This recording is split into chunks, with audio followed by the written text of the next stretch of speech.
नमस्कार दोस्तों। आज के इस वीडियो लेक्चर में हम बात करेंगे इंडेंचर्ड लेबर सिस्टम के बारे में। इंडेंचर्ड लेबर सिस्टम को हिंदी में गिरमिटिया मजदूर प्रणाली भी कहते थे।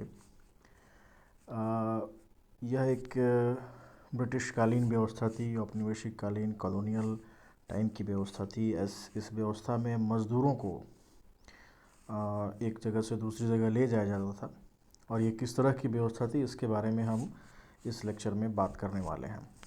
सबसे पहले हम जानते हैं कि ये इंडेंचर्ड लेबर सिस्टम यानी गिरमिटिया मजदूर प्रणाली थी क्या।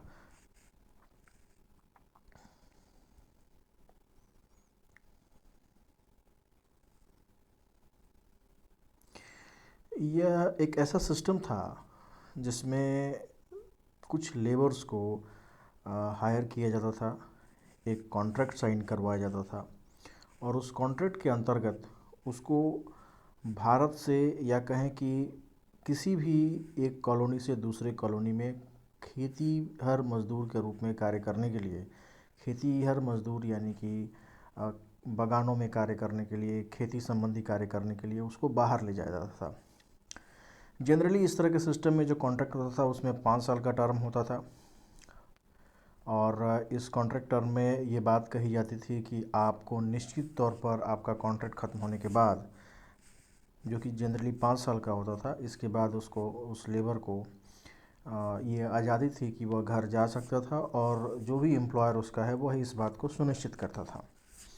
जितने भी लेबर्स थे वो सारे लेबर्स जहाँ भी जाते थे वो उस एम्प्लॉयर की रिस्पॉन्सिबिलिटी होते थे। उनका रहना, खाना पीना, सैलरी वगैरह सब चीज़ वो एम्प्लॉयर के ऊपर ही डिपेंड करती थी, और एम्प्लॉयर ही उसकी सारी व्यवस्था करता था। ये कॉन्ट्रैक्ट में होता था। जनरली इस तरह की चीज़ें चाइना और इंडिया में देखी गई। चाइना में और इंडिया में लेबर काफ़ी सरप्लस था, काफ़ी सस्ता था, और यूरोपियन कंट्रीज़ में लेबर काफ़ी महंगा था। इसलिए ये जो सिस्टम था वो एशियन रीजन में ही काफ़ी फला फूला। अगर हम बात करें इंडिया की, तो इंडिया में यूपी से, बिहार से, सेंट्रल प्रोविंस से और तमिलनाडु से काफ़ी बड़ी संख्या में लेबर्स को भेजा गया। अगर आप देखें तो सेंट्रल प्रोविंस और तमिलनाडु से काफ़ी बड़ी संख्या में लोगों को भेजा गया। यूपी और बिहार से जाने वाली लोगों की संख्या भी बहुत ज़्यादा थी। अब हम बात करें अगर कि क्या कारण थे इन लोगों को इंडेंचर्ड लेबर सिस्टम को अपनाने का, आखिर क्या रीज़न था कि लोग सात समुंदर पार जाकर नौकरी करने के लिए तैयार हो गए। देखिए, इसके पीछे एक सबसे बड़ा रीज़न तो ये था कि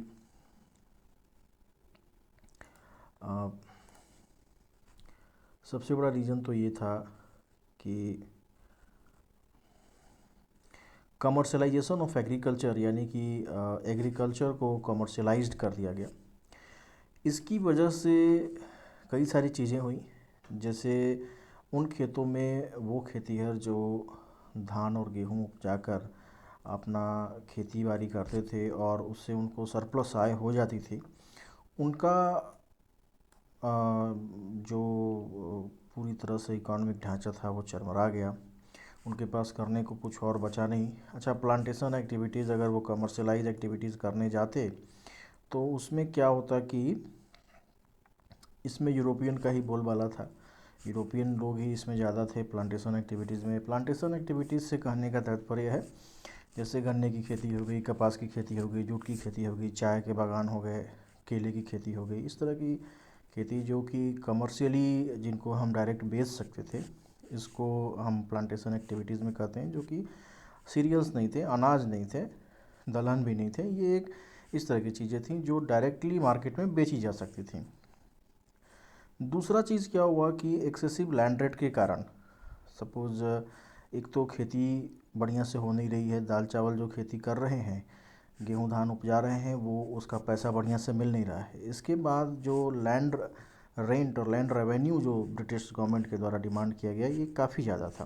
तो एक इस डिमांड को पूरा करने के लिए कर्ज लेने पड़े मनी लैंडर्स से कर्ज, और जो किसान थे, जो खेती मजदूर थे, वो काफ़ी कर्जदार हो गए। तो ये जो सिस्टम, कर्ज का सिस्टम था, इससे बाहर निकलने के लिए, डेब्ट ट्रैप से बाहर निकलने के लिए उन्होंने ये फ़ैसला किया कि हम भारत से बाहर ही जाते हैं और वहीं जाकर हम कुछ न कुछ ऐसा करेंगे जिससे हमारी आय बढ़ेगी।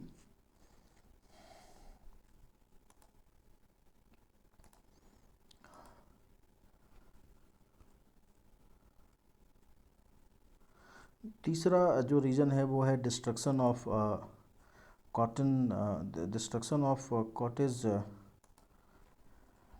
ऑफ कॉटेज इंडस्ट्रीज़ की अगर हम बात करें तो यहाँ भी ये चीज़ है कि कॉटेज इंडस्ट्रीज़ जैसे कि हमारे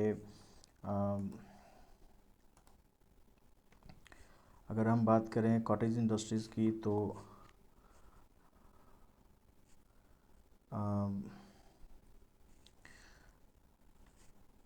वीविंग हो गया, स्पिनिंग हो गया, कढ़ाई सिलाई बुनाई हो गया, तो ये सारी चीज़ें जो हैं वो डिस्ट्रॉय हो गई। और ये चीज़ें क्यों डिस्ट्रॉय हो गई? बिकॉज़ मशीन वाली चीज़ें काफ़ी आ गई। कॉटन इंडस्ट्री की वजह से इंडस्ट्री में बनी हुई चीज़ें काफ़ी ज़्यादा मिलने लगी। अब आज के डेट में भी हम जैसे देखते हैं थ्री इडियट्स जैसी फिल्मों में, जैसे वो कहता है कि these are the biscuits, handmade biscuits from San Francisco, और किसी के जूते हैंड स्टिच होते हैं जो $300 के होते हैं। तो ये शो करता है कि हैंड से बनी हुई चीज़ें अभी आज के डेट में भी काफ़ी कॉस्टली होती हैं रिलेटिव टू मशीन मेड चीज़ें।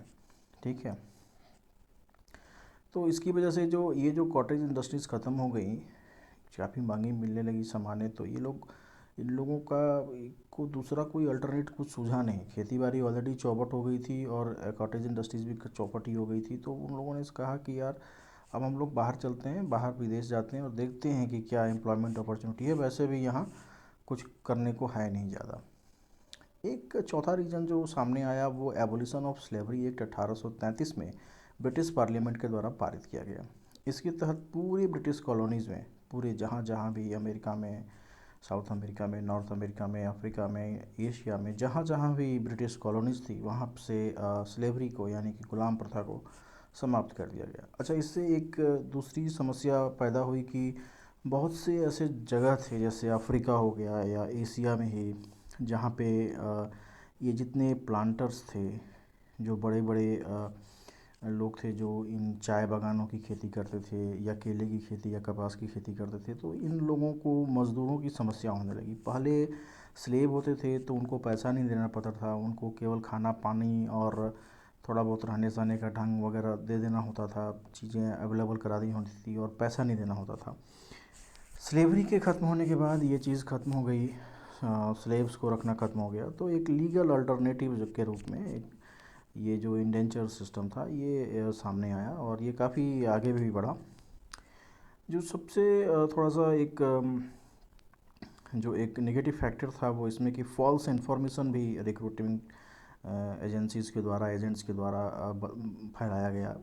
उनके द्वारा ये बातें कही गई कि भाई तुम देख लो अंग्रेज़ों को, वो कैसे रहते हैं, बड़े बड़े साहब, उन देशों में जाओगे रहोगे तो काफ़ी तुम्हारी लाइफस्टाइल काफ़ी बदल जाएगी। उनको ये नहीं बताया गया कि उनको करना क्या है, उनको ये नहीं बताया गया कि उनको रहना कहाँ है, जाना कहाँ है। ये मालूम था कि सात समुंदर पार जाना है, लेकिन कहाँ जाना है, कैसे काम में जाना है, इसके बारे में कोई जानकारी नहीं दी जाती थी। एक तरह से फॉल्स प्रिज्म बनाया जाता था ताकि लोग आकर्षित हो सकें। इसमें और रीजन्स हैं जैसे इलिटरेसी और अनएम्प्लॉयमेंट काफ़ी ज़्यादा था और इसकी वजह से लोग जो है इसको समझ भी नहीं पाते थे और वो समझते थे कि जैसे तैसे भी रोज़गार मिल जाए तो अपना घर का खर्चा पानी चले। एक एस्पिरेशन और बेटर लाइफ यानी एक एक अच्छी ज़िंदगी जीने की कल्पना सबके अंदर होती है और इसी के चक्कर में आज के डेट में भी लोग विदेश जाते हैं, ये उस वक्त भी था।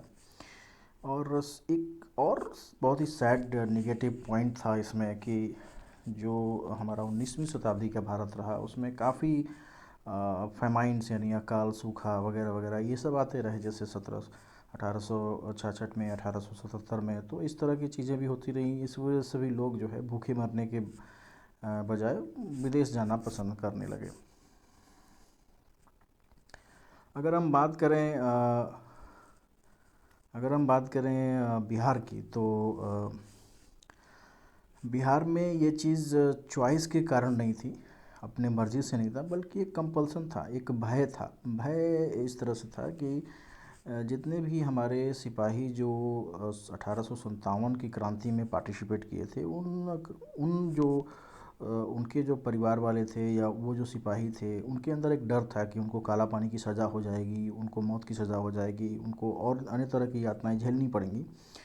तो ये एक तरह का सच्चाई भी थी और एक जानबूझकर भ्रम भी फैलाया गया था ब्रिटिश गवर्नमेंट के द्वारा, ताकि इस तरह के लेबर्स को रिक्रूट किया जा सके। बहुत ऊपर की प्लानिंग उन लोगों ने की थी और ये सक्सेसफुल भी रहा ब्रिटिश गवर्नमेंट की ये प्लानिंग। और शाहाबाद, गया, पटना, जहाँ पर 1857 की क्रांति काफ़ी ज़ोरों से हुई थी बाबू कुंवर सिंह के नेतृत्व में, वहाँ पे ये तो एक तरह से भोजपुर तो रिक्रूटमेंट ग्राउंड ही बन गया था कलकत्ता के साथ साथ। दूसरा चीज़ था एक बिहार के साथ कि जो शुगर प्लांटर्स थे, जो गन्ने की खेती करते थे विदेशों में, वो लोग जो उन लोगों को प्रेफर करते थे जो कि छोटा नागपुर के ट्राइबल एरियाज़ में रहते थे, क्योंकि उनको पहाड़ी पर रहने का अनुभव था और उनको बहुत ज़्यादा लैंग्वेज का और ब्रिटिश एम्पायर के स्ट्रक्चर के बारे में कोई जानकारी नहीं थी। तो वो लोग आसानी से इस झांसे में फंस जाते थे और वो लोग लेबर्स के रूप में जाने के लिए तैयार हो जाते थे। और ये जो प्लांटर्स थे, ये जानबूझकर लो कास्ट हिंदू पीपल को सेलेक्ट करते थे ताकि उनको बताया जा सके कि अरे तुम तो यहाँ यातना झेल रहे हो, वहाँ जाके एकदम राजशाही में रहोगे। तो इस तरह की चीज़ें बताई गई और लोग काफ़ी प्रभावित हुए, लोग चले गए।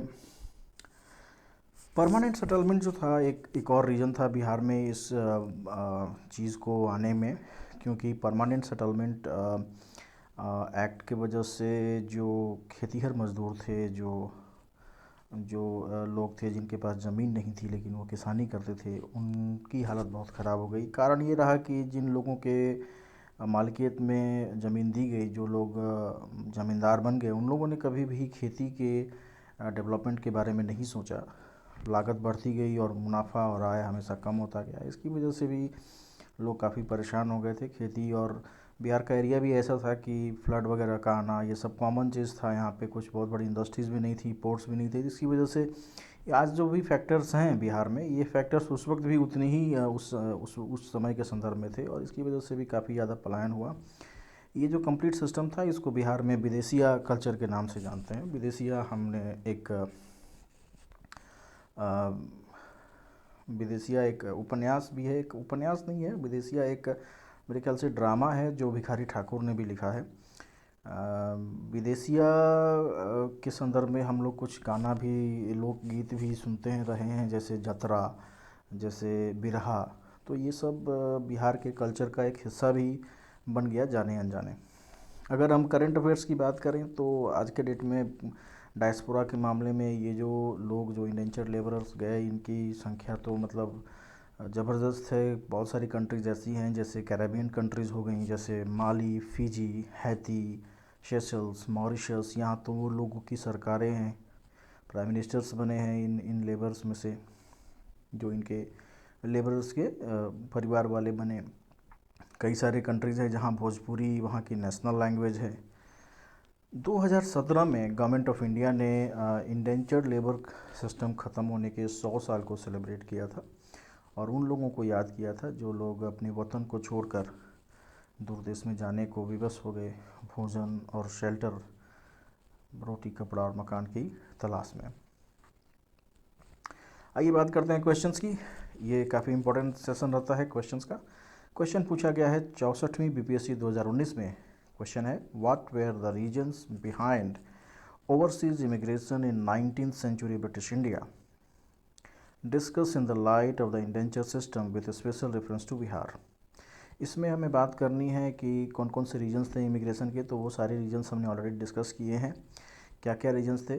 Commercialisation of agriculture, excessive land rent, destruction of cottage industries, abolition of slavery act 1833, false information provided by agents, illiteracy, unemployment, aspiration to live better life and recurring famines। तो ये सारे रीजन्स रहे हैं, इनको हम पॉइंट टू पॉइंट लिख देंगे। दूसरा इसमें पूछता है कि इन the light of indenture system, तो हम इंडेंचर सिस्टम के बारे में बताएंगे कि इंडेंचर सिस्टम क्यों वहाँ जाके, देखिए अगर कोई भी इमिग्रेशन हुआ है तो वो जाकर वहाँ करेगा क्या? तो वहाँ जाके वो खेती किसानी का काम करेगा या लेबर का काम करेगा। और इंडेंचर सिस्टम का मतलब हो गया कि वो एक कॉन्ट्रैक्ट के तहत जा रहा है। तो कॉन्ट्रैक्ट के तहत अगर कोई बंदा इमिग्रेट कर रहा है तो वो इंडेंचर सिस्टम के अंदर में आता था।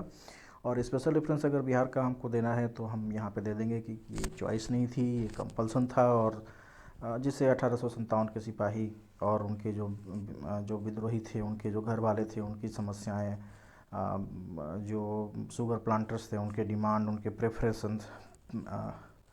और जो परमानेंट सेटलमेंट के इम्प्लीकेशंस हुए, जैसे पीजेंट्री बर्बाद हो गई, डेप्टनेस काफ़ी बढ़ने लगा, डेप्ट ट्रैप में किसान फंसने लगा, तो इन सारी चीज़ों को हमको इसमें लिखना होगा। और एक पॉजिटिव कंक्लूजन के साथ, जो हमने करंट अफेयर्स में देखा कि क्या बहुत सारी कंट्रीज़ में हमारी इन भाइयों की सरकार भी बनी, और 2017 में गवर्नमेंट ऑफ इंडिया ने इस सिस्टम के ख़त्म होने का सेलिब्रेशन किया। तो इसी के साथ हम इस सेशन को समाप्त करते हैं। जैसा कि हम जानते हैं कि कैसे माइक्रो नोट्स हमारा इस चैनल का नाम भी है, और इसमें हम माइक्रो नोट्स प्रोवाइड करते हैं। इसी के तहत इस बार हमने PDF फॉर्मेट में ही हालांकि अपलोड कर दिया है, लेकिन स्क्रीन पे भी हम इसको माइक्रो नोट्स के रूप में अभी तक हमने जितना भी पढ़ा है इसको अपलोड करा है। आप इसको अच्छे से देखें, इसको बार बार रिवाइज़ करें, ठीक है। और उम्मीद करता हूँ कि इससे रिलेटेड कोई भी क्वेश्चन इन फ्यूचर में आएगा तो हम ज़रूर बना लेंगे। नेक्स्ट वीडियो में मिलेंगे नेक्स्ट टॉपिक के साथ, तब तक के लिए धन्यवाद।